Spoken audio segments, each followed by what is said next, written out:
if this is Michael with the Unresolved podcast, my name is Sherry and I live in Bardstown, Kentucky, and I've been listening to your podcast. I ran across it this evening when Googling some stuff. I don't know if you know or not, but Crystal Rogers' father was killed Saturday morning. He was shot probably from someone on the side of the Bluegrass Parkway. He was hunting or taking his grandson hunting, but he wasn't in the woods. He was in a field, and it isn't believed to be a hunting accident, and they're looking at it as a homicide. I just thought you might find that interesting. It's very sad, and your podcast really captures what it's like to be here. Thanks, I just thought I'd let you know that.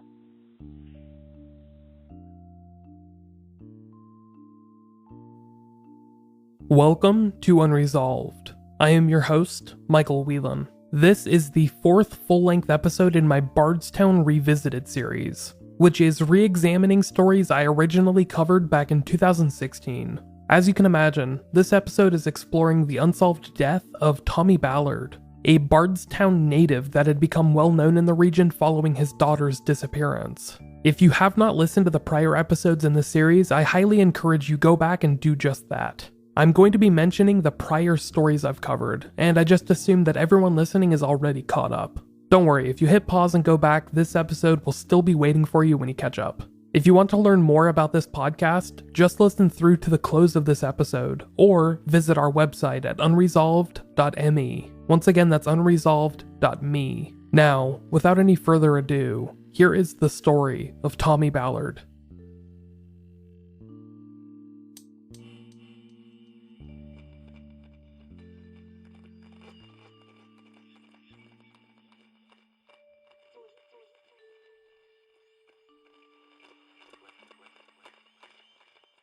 Thomas Marvin Ballard was born on January 7th, 1962, to his parents, Till and Betty Ballard. Tommy, as he would later be known, was just one of 6 children, which was evenly split between boys and girls. Tommy had 3 sisters, Teresa, Barbara, and Sherry, as well as 2 brothers, Roger and Mike. Tommy grew up in Nelson County, in the region surrounding Bardstown, Kentucky, a region I'm sure you all are familiar with at this point. Despite growing up in a relatively happy and loving environment, Tommy had to struggle through loss early in his life. When he was just entering adulthood, his older sister, Sherry, went missing. Sherry's disappearance in January of 1979, when Tommy was just 17 years old, sent shockwaves through the family. 19-year-old Sherry Ballard Barnes was nearly 7.5 months pregnant and had been growing distant from her husband, Eddie. The remains of Tommy's sister, Sherry Ballard Barnes, would be found roughly 3 years later in 1982. Her estranged husband, Eddie Barnes, was arrested soon thereafter and charged with her murder alongside an accomplice of his named George Weir. Both were found guilty of the crime and sentenced to life in prison without parole, a sentence they are continuing to serve as of this episode's recording in February of 2019. It was determined that the motivation for the murder of Tommy's sister was her estranged husband, Edsel Eddie Barnes Jr., being afraid of becoming a father. Thankfully, that was not an issue that Tommy would have, even though that he would become a father at an even earlier age. Tommy married early in his life, on August 11th, 1979, when he was just 17 years old. Ironically, his wife's name was also Sherry, making her the second Sherry Ballard in Tommy's orbit. Together, they would have 3 children, a son named Casey and 2 daughters named Crystal and Brooke. Over the next few decades, Tommy and Sherry Ballard would work to provide a comfortable and happy home for their family. Tommy would start his own home building company, TMB Construction LLC, and enjoyed working as a rancher whenever he could. He and his wife were able to watch their children grow up to adulthood, and in return were given 8 grandchildren. This gave them another generation to dote upon, and by all accounts, Tommy was as great of a grandfather as he was a father. Things seemed relatively normal until July of 2015, when the story of the Ballard family would change forever. On July 5th, 2015, the daughter of Tommy and Sherry Ballard, 35-year-old Crystal Rogers was reported missing. Crystal had last been seen 2 days prior, alongside her long-term boyfriend, Brooks Houck, with whom she had one child. The same day that she was reported missing, July 5th, Crystal's maroon Chevy Impala was found abandoned along the Bluegrass Parkway, sparking concern for her safety and well-being. Inside the vehicle were several important belongings, such as Crystal's cell phone and her purse. The investigation into Crystal Rogers' disappearance would continue to play out over the next several months, which I detailed in the last episode. In short, Crystal's boyfriend, Brooks, was implicated in her disappearance by Crystal's friends and family, who believed that their relationship was beginning to grow rocky at around the time she went missing. Additionally, Brooks Houck gave conflicting statements for the last night he had spent with Crystal, which seemed to not match up with evidence obtained by investigators. To make matters worse, the brother of Brooks, Nick Houck, a Bardstown police officer, was also partially implicated in Crystal's disappearance. He had made attempts to interfere with Brooks' police interview, and eventually failed a polygraph test administered by the FBI, after several attempts to skip it outright. He was eventually fired for these misdeeds, under the assumption that he was obstructing the police investigation into his brother. Both of the brothers were public enemy number one when it came to the disappearance of Crystal Rogers, and to this day, Brooks Houck, Crystal's boyfriend, is the only named suspect in the case. However, despite multiple searches of several Houck properties over the years, investigators have found no definitive evidence that either of the brothers were directly responsible, and their involvement remains inferred, not proven. Following the disappearance of Crystal Rogers, her family played a big role in the subsequent public awareness campaign. Not only were Crystal's parents and other loved ones appearing on locally and nationally syndicated television programs, but they were arranging searches through the region, including the area nearby the location that Crystal's vehicle had been abandoned. Tommy and Sherry Ballard made several appearances on broadcasts such as Nancy Grace's show, which highlighted their daughter Crystal's disappearance as the third mysterious incident to shock this small Kentucky town in as many years, following the murders of Officer Jason Ellis and Kathy and Samantha Netherland, of course. In these broadcasts, Tommy Ballard often appeared alongside his wife, hoping to get Crystal's story out to the masses, while Tommy was more often than not the quiet one in their pairing, allowing Sherry to be the voice for their distraught family. Tommy was more active on a separate front. In addition to arranging searches containing dozens of volunteers, Tommy also helped set up hundreds of signs throughout Bardstown. Within weeks, almost every street corner in Bardstown was marked with a poster or flyer bearing Crystal's face and name. It was impossible to travel from one end of the town to the other without running across the missing woman and becoming aware of her story. Tommy even had the pickup of his truck painted with the same image and information. Over the next several months, Tommy continued to keep hope alive for his missing daughter. Even though the public began to grow numb to the endless reports of Crystal's case, Tommy continued to arrange searches, hoping to continue expanding outwards, even out of state if necessary. Meanwhile, he documented everything he found of interest, whether it be an odd object found during those searches, or just local rumors he picked up in town. He seemed to be conducting his own independent investigation, eventually making his pursuit of his missing daughter a full-time job. In the process, however, Tommy Ballard seemed to become a bit paranoid over the next year or so. In 2016 in particular, he became an ardent proponent of safety, caution, and habit. He insisted that family members install security cameras at their homes, as well as regularly carry firearms. Looking back, it's easy to see that Tommy was shaken by the second major loss in his life. First, his sister's murder in 1979, and now his daughter's disappearance nearly 40 years later. In addition to promoting good habits in others, such as checking locks and windows, he seemed to be growing stressed and anxious, installing a dash cam in his truck and recording his movements pretty regularly. In the fall of 2016, Tommy told his wife that he was being followed. By who exactly is anyone's guess, but it seemed to those close to Tommy that he was fearful of something happening to him or his loved ones, especially as the holiday season approached.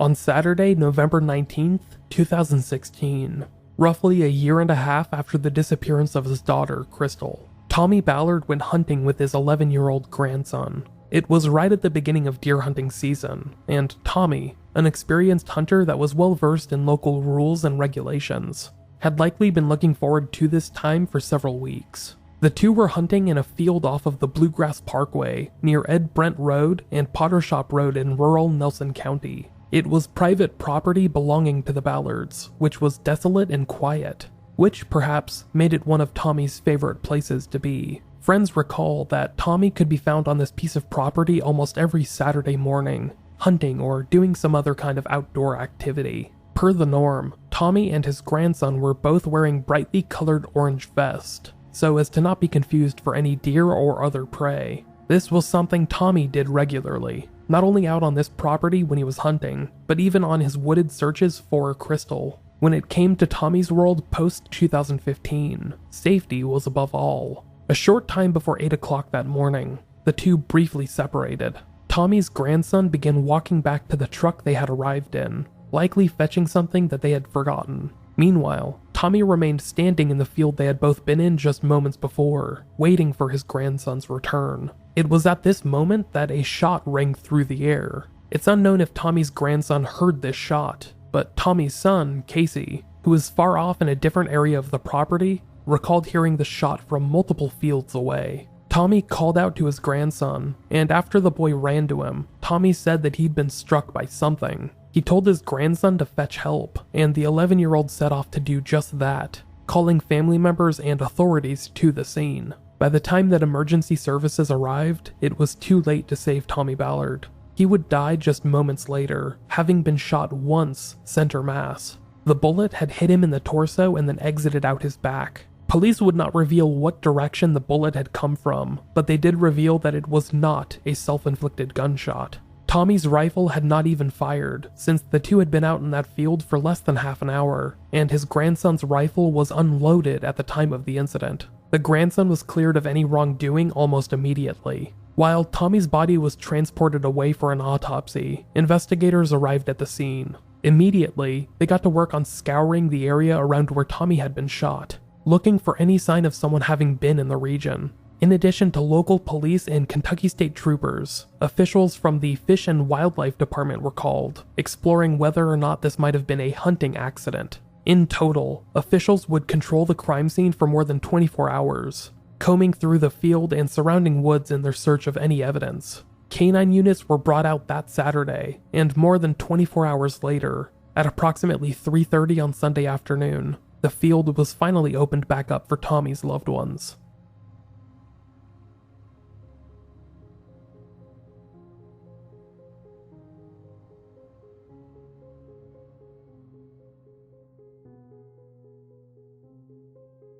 The following week, 54-year-old Tommy Ballard was laid to rest. His funeral took place at Bardstown's St. Joseph Cathedral and was preceded by a touching show of support from the region.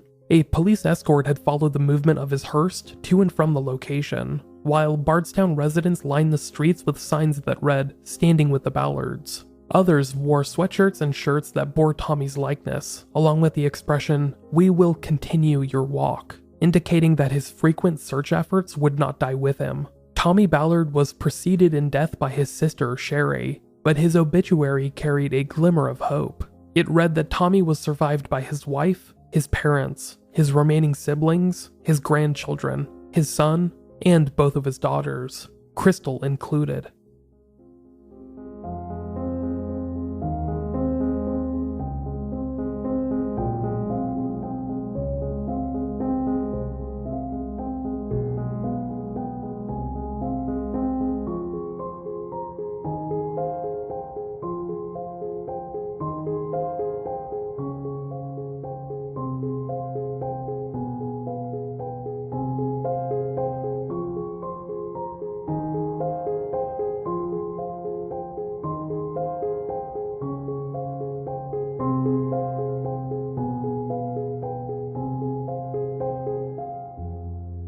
The investigation into Tommy Ballard's death got off to a bit of a confusing start, with the Kentucky State Police taking the lead. Hesitating to call Tommy's death a homicide, the KSP decided to investigate it as a quote-unquote death investigation.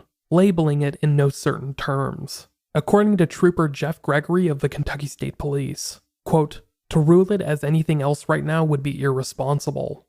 One of the first things that investigators did was try to rule out the possibility that this might have been some kind of rare hunting accident. On the day that Tommy Ballard was shot and killed, officials with the Fish and Wildlife Department were called out to the scene. They participated in the early days of the investigation, trying to determine if this was a case of illegal poaching. Perhaps someone hunting on the Ballards' private property, or something like that. Speaking to the press, State Trooper Jeff Gregory spoke about this possibility. Quote, "Right there by the Bluegrass Parkway is a very wooded area through a lot of that stretch. There are lots of people that hunt through there. Based on my own hunting experience that early in the morning, that sounds to me like somebody that was going to their location to hunt. But obviously I don't know that for sure, and that's something they're looking into as well." Unfortunately, most of this investigation's details are kept under wraps, so there is little information available to the public. It is unknown if police believe it is possible that Tommy's death is or was an accident, but the labeling of this case as a death investigation has not changed in the years since. Sadly, the autopsy of Tommy Ballard did not reveal anything out of the norm either. Conducted by Nelson County Coroner Rayfield Hofflin, the autopsy would only confirm that the victim had been shot once, a bullet that hit him in the chest and exited through his back. Early news reports indicated the opposite, but it was later confirmed that Tommy Ballard was shot from the front, center mass. Some believe that the shot pierced his heart, explaining the rather quick series of events that led to his death, but there's been no official confirmation on that. In the years since, investigators have not revealed what kind of ammunition had been used, nor what kind of weapon. It is widely believed that it was some kind of hunting rifle, but again, investigators have kept these details of the investigation closely guarded. Police began putting out notices for drivers that had been in the region to report anything suspicious that they might have seen. In particular, investigators were looking for drivers that had been driving along the Bluegrass Parkway between mile markers 21 and 25 on the morning of November 19th, 2016. To be even more specific, investigators believed that anything of note had likely happened between the hours of 6:30 and 7:30 a.m. that Saturday morning. In addition to searching for drivers, investigators began reaching out to shipping companies, believing that semi-trucks, which often frequented this chunk of highway, might have recorded something on their installed dash cams. It was reported that at least one company that operated trucks in the region was submitting footage to investigators, but it is unknown if anything of interest was found. Now, we're going to pause for just a moment to hear a word from today's sponsors.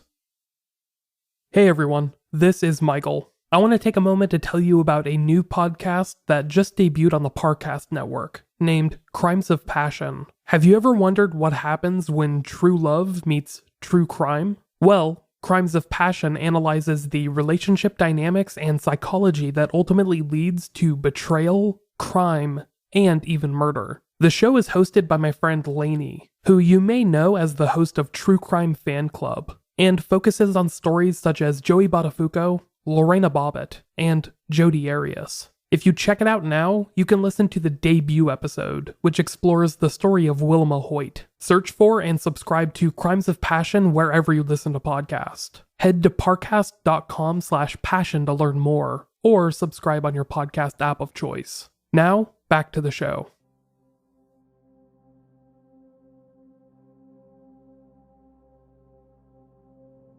In the weeks and months after Tommy Ballard had been laid to rest in Bardstown's St. Thomas Cemetery, the investigation struggled to determine whether his death was accidental or intentional. If this was a hunting accident, then it was quite the tragic mistake. Casey Ballard, Tommy's only son, said that he had never seen anyone other than family and friends hunting on this property, making it unlikely, but not impossible, that other hunters had somehow wandered onto the land. It is located near a known hunting ground, but most hunters know how to differentiate between public and private land, and hunting on private land without permission is not only frowned upon but illegal. Hence, officials with the Fish and Wildlife Department being brought in as soon as the investigation kicked off. On the flip side, if this wasn't an accident, then that made the alternative option even more terrifying.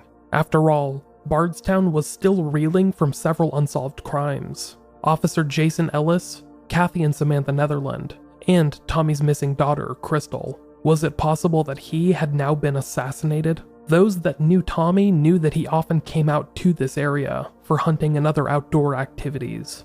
The plot of land he was on is a large undeveloped region off of the Bluegrass Parkway, filled with forest and open fields. There are plenty of places for someone to hide, especially if they knew what they were doing and who they were looking for. When it comes to Tommy Ballard, that would have been incredibly easy. Loved ones say that Tommy came out to this spot almost every Saturday morning, making it a weekly routine of his. If someone had been targeting Tommy Ballard, then it makes sense that they would come out to an isolated spot like this. It was just far enough from the public to avoid suspicion, and anything that happened could be chalked up to as an accident, as we have seen. But more importantly, why would anyone target Tommy Ballard, who, in the years since his death, has barely even had a bad word said about him? Well, according to some theories supported by statements made by Tommy's loved ones, in the months before his death, Tommy had been conducting his own independent investigation. This wasn't anything official, just Tommy documenting everything he came across. Whether it be artifacts found during his searches in the woods, records of local theories, things like that. He documented everything, forwarding the important and most probable stuff to investigators. Many have theorized that Tommy might have been closing in on a new lead, or a series of leads, that would have guided him further to the truth of his daughter's disappearance than ever before. Perhaps he was pushing the buttons that investigators weren't able to, and he was getting close to finding his missing daughter. It's impossible to know for sure, but it has been heavily rumored by locals in the years since. In addition, those close to Tommy say that he was planning to launch a much more aggressive search for Crystal in the weeks following his death. One acquaintance, who claimed to be tentatively involved in the planning, said that this search was going to be quote-unquote large-scale, and would be setting its sights outside of Bardstown for the first time. Again, this is all gossip, but in lieu of actual evidence, it's really all that we have. It's unknown if Tommy's amateur investigation was closing in on any kind of actual lead or planning a search in a shady location, since investigators have revealed nothing of the sort in the years since. What we do know for a fact, though, is that those close to Tommy Ballard claimed that he was becoming anxious in his final weeks. Paranoid, even. As I already explained, Tommy had been insistent on family members installing security systems and cameras around their homes, in the hopes of keeping them safe. He lived up to this himself, installing cameras around his home, and even installing a dash cam in his truck, which recorded his movement around town. On the day of his shooting, that camera had not been running, but nonetheless, whatever footage was on it was handed over to the Kentucky State Police in the hopes that they could find something. You see, Tommy's widow Sherry has insisted that Tommy had made allegations in the weeks before his death, claiming that he was being followed by someone who was constantly tailing him. It is unknown who this person or persons may have been, but Tommy seems to have grown more paranoid in the time period before his death. Knowing what we know now, it's hard to blame him. After all, he was right. To this day, Tommy's loved ones believe that foul play was involved, and that his death was without a doubt a premeditated murder.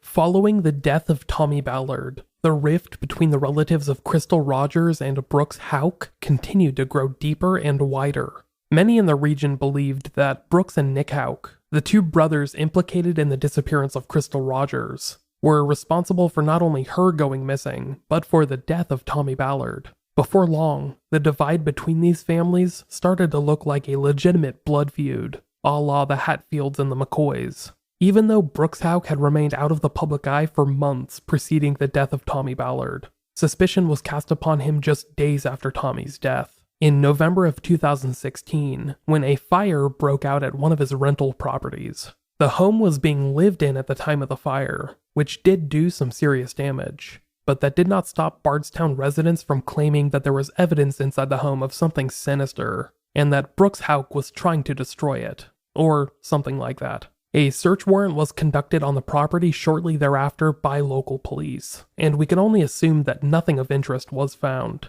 As I reported in the last episode, multiple searches were performed on several Houck properties through 2017, conducted by the Kentucky State Police and the Nelson County Sheriff's Office. While these searches were seemingly aimed at the disappearance of Crystal Rogers, it's believed that in at least one case, police were looking for a large caliber rifle, likely similar to the one that had been used to shoot and kill Tommy Ballard. The exact parameters of these search warrants were not publicly released, and it is not known if anything of interest was found.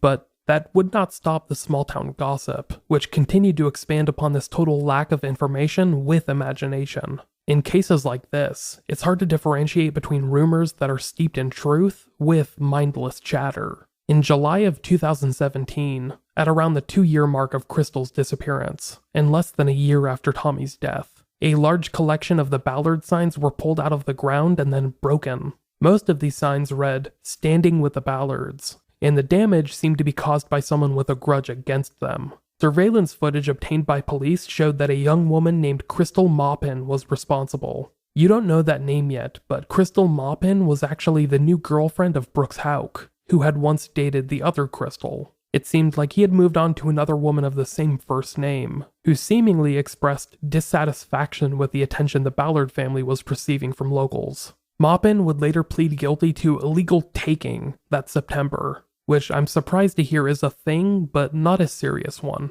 She would receive a 60-day suspended sentence, along with a 2-year conditional discharge, meaning that she had to remain out of trouble for 2 years, or else the 60-day sentence would kick in and she would be sent straight to jail. Then, just a few months later, in November of 2017, more signs began to be posted in the region. These signs, which were put up on around the 1-year anniversary of Tommy's death, included more inflammatory remarks like, "Detectives say Brooks Houck killed Rogers." Like the prior signs, these were posted all over the city, covering most of Bardstown itself. In the years since Crystal Rogers' disappearance, it has become virtually impossible to traverse one of America's most beautiful small towns without seeing Crystal's face and or name at least a handful of times. And many believe that should not change anytime soon, at least not until answers are found for both Crystal and her father. One of the many unsolved cases in Bardstown reached a heart-wrenching 1-year milestone today as the community still looks for answers in the death of Tommy Ballard. The disappearance of Tommy's daughter, Crystal Rogers, is also unsolved after more than 2 years. 1111's Dennis Ting spoke with family and friends as they gathered for an evening of remembrance at St. Thomas Church in Bardstown. Family and friends gathered here for a mass tonight in honor of Tommy Ballard, who was killed a year ago today, as they continue to honor his memory and search for answers. The sign off the side of the road reads, "Justice for Tommy," a plea that continues 1 year after the Bardstown father was shot and killed, with still no answers. Him and Sherry were high school sweethearts, inseparable, and I just don't know how she's doing this without him. Tommy Ballard's father, Till Ballard, says Tommy was known around Nelson County for his selflessness. One time at Christmas, this family didn't have any Christmas. He went and got the kids bicycles, took them baskets of fruit. While Till says Tommy was willing to lend a helping hand to friends and even strangers, his family truly captured his heart. After his daughter, Crystal Rogers, disappeared in July of 2015, Tommy led the search efforts in a case that also remains unsolved. Tommy wasn't going to give up. He told me, he said, "I'll spend my last dollar trying to find Crystal." And that's what he wanted. He wanted to find his daughter. That's all he wanted. But he was not going to stop.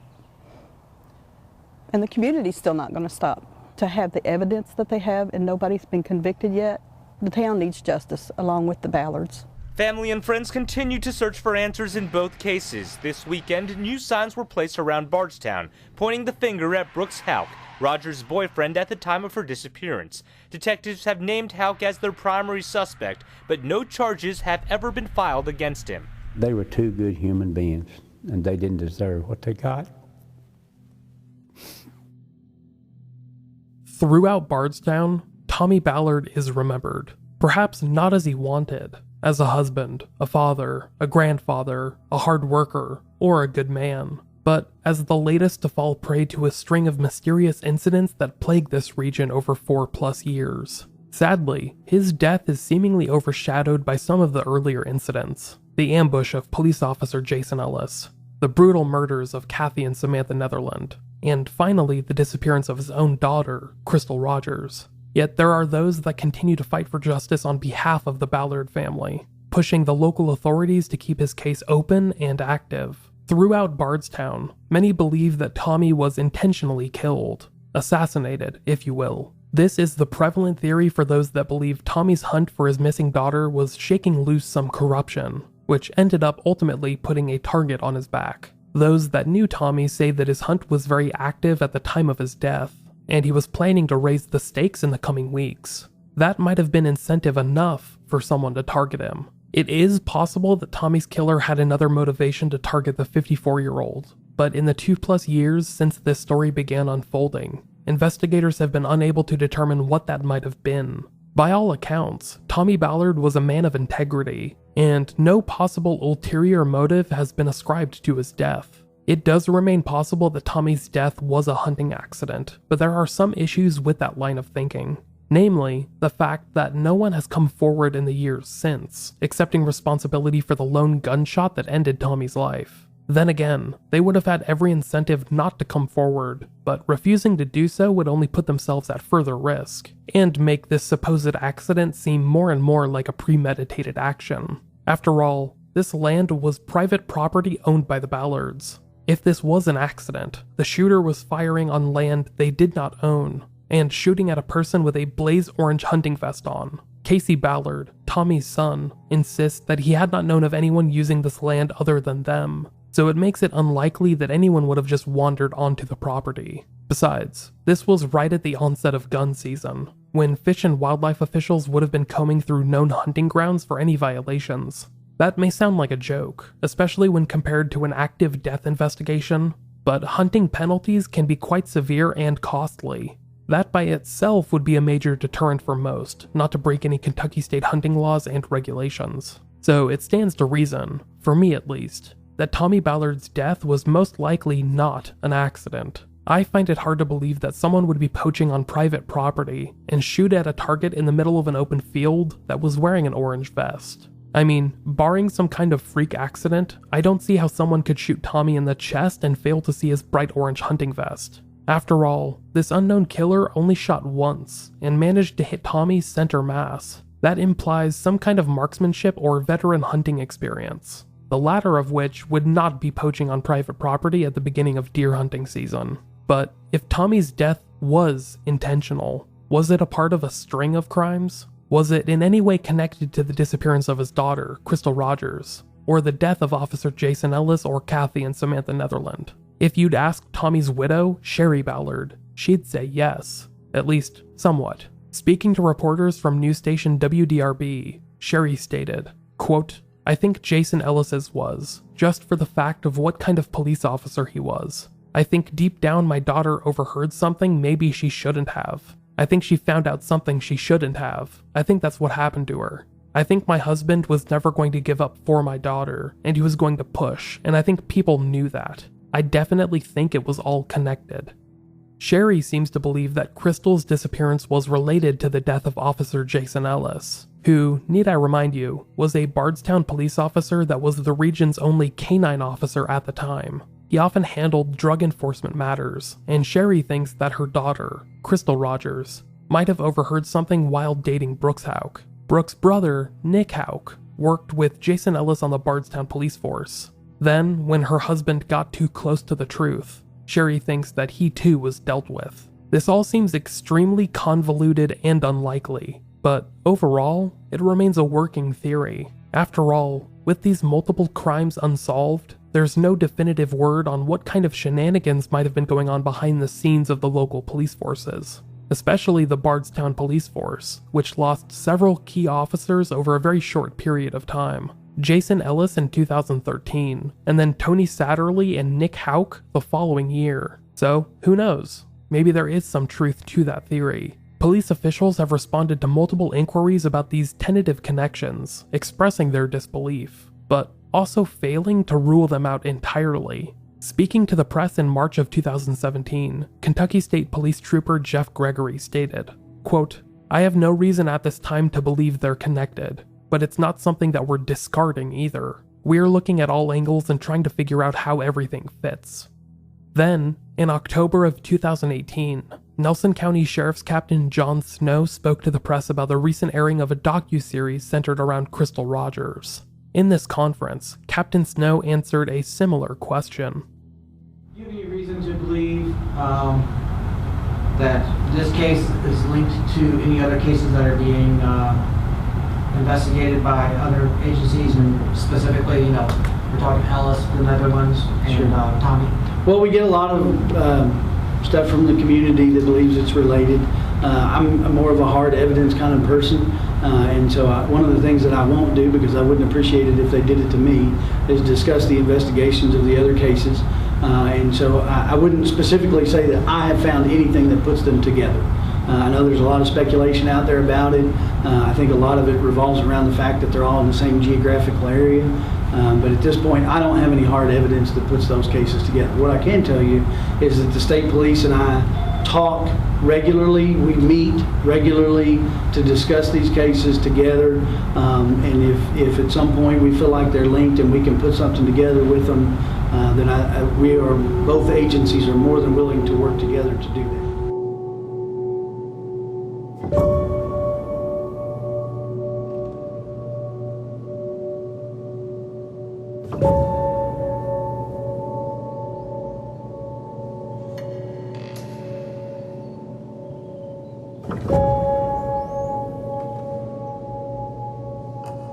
Investigators with the Kentucky State Police and the Nelson County Sheriff's Office continue to search for answers in Tommy's case. This includes 2 retired detectives that were brought out of retirement in 2017 to focus on the case full-time, in addition to the region's other unsolved crimes. The mysterious case of Tommy Ballard is still treated as a death investigation, meaning that police have not pivoted one way or another on whether it was a homicide or an accident. However, investigators say that they are treating the case as if it was a homicide, investigating every possible avenue.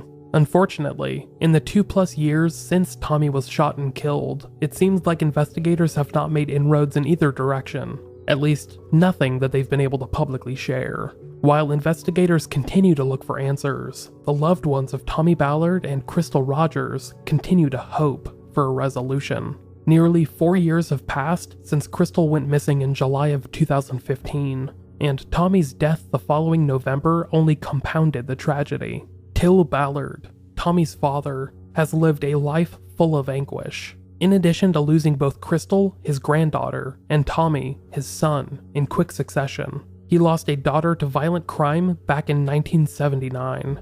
Speaking to reporters from WHAS 11, Ballard spoke about those responsible for these unsolved crimes. Quote, "You can't forget, but you've got to forgive. Not here. I'm not forgiving nobody that killed, murdered my granddaughter and my son. If I have to go to hell for that, I guess I'll go because I'm not forgiving them."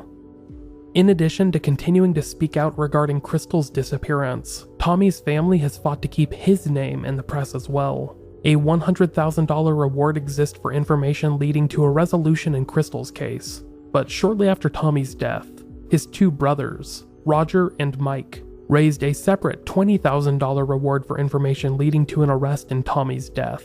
That reward continues to stand today, and if you, or anybody you know, knows anything, you are encouraged to contact either the Kentucky State Police or the Nelson County Sheriff's Office. You can also forward any anonymous tips to the email address tipsfortommy@outlook.com.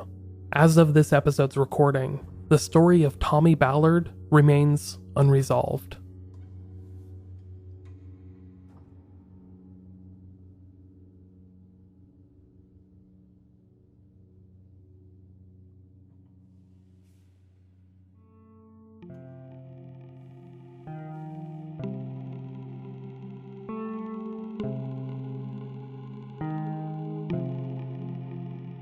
Thank you for listening to this episode of Unresolved.